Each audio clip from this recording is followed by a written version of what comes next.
سلام البنات، واش راكم؟ ان شاء الله كامل تكونوا بخير عليكم. المره اللي فاتت كنت درت معكم، يعني اقترحت عليكم هذه الطاوله لسهره المولد النبوي الشريف. كنت درت معكم رفيس القسنطيني. اليوم راح ندير معكم الطمينه سكيكديه البيضاء. ما نكذبش عليكم، هبلت عليها هذه الطمينه، هذه اول مره نديرها.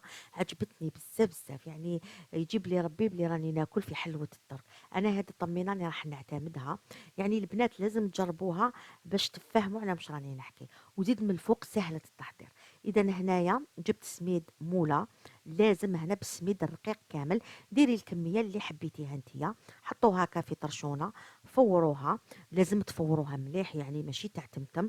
علاش؟ لأنه من بعد مانيش راح يعني نحمصها بزاف، راح نخليها بيضة. هنا بعد ما فورتها مليح، تخلصنا من هذوك الحبيبات ونمر المرحلة اللي موراها. هنا لازم علينا نجيبو آه مقلة تكون ثقيلة شوية، ونبدأ نحمص فيها. وهنا ما لازمش تحمروها كامل، تخلوها بيضة. وما يجيش في بالكم يعني باللي ما راهيش طايبة ولا، لأنه فورتها مليح وزدت لها هاد التحميرة برك الخفيفة، بصح تكوني طايبة لاباس عليها. يعني بعد ما جربتها زدت تأكد. هنا جبت 125 غرام تاع المارغرين. انا درت بفلوريال. زوج مغارف تاع كبار تاع حلوة الترك، زوج مغارف تاع سكر غلاس، وزوج مغارف تاع العسل، شويه تاع لافاني.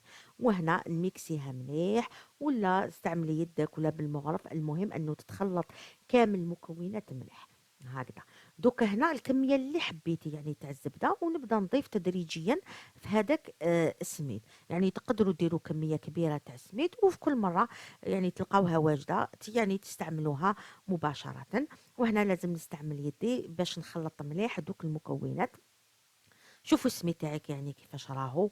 شوفوا كيفاش خرجت معايا بيضة. يعني بزاف بزاف هايله هاد الطمينه يا البنات، جربوها، راني نعاود ونزيد. يعني ان شاء الله تجربوها كامل في هذا المولد. هنا تجي المرحله الاخرى، يعني هنا مرحله التزيين. شتو البنات، يعني ما داتش معايا كامل الوقت، يعني سيرتو كي تكونوا موجدينها من قبل.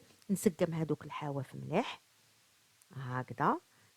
من الأحسن هنا نستعملو ملعقة هكذا في لي كوتي باش نسقم هاد الحواف.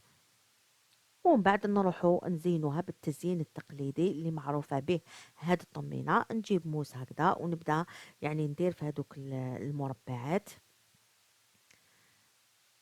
ولا مستطيلات كما حبيتو، يعني من الأحسن مربعات. يعني التزيين اختياري، ديري واش حبيتي، بصح هذه هي هذا التزيين اللي معروفة به هاد الطمينة. ويقولوا تاني ناس الجيجة اللي يديروا هاد الطمينة. ومن بعد يعني براس تاع الموس هكذا، نبدا في كل يعني ركن من هذوك المربعات هذا، نبدا نشكل في هذه الاشكال. يعني الصوره راهي ابلغ من الكلام، يعني غير تشوفوا الصوره راكم تفهموني واش راني ندير. يعني في كاع لي كوا هذوك ندير يعني ندير هذه الحركه بالموس هذه، وراح تتشكل لك ورود في الاخر هكذا. ما كاش اسهل من هذا الطمينه. نتمنى برك يا البنات انكم تجربوها وشوفوا الشكل يعني اللي تحصلت عليه. ما شاء الله ما شاء الله.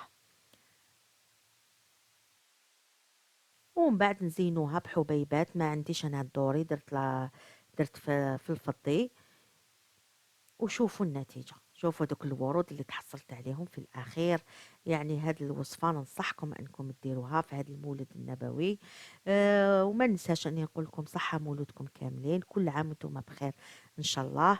وإن شاء الله نتلاقاو في وصفات أخرى. يعني قعدت لي التحلية فقط اللي ما درتهاش معاكم، واني حطيتها تاني في هاد الفيديو. ان شاء الله المره المجيه نكملها معاكم، وهاي النتيجه امامكم. نتمنى انها تعجبكم. اذا عجبتكم ما تنسونيش بجام تبارطاجيو الفيديو مع الاحباب. وان شاء الله نتلاقاو في وصفات اخرى في مملكه الطبخ وتدابير. سلام.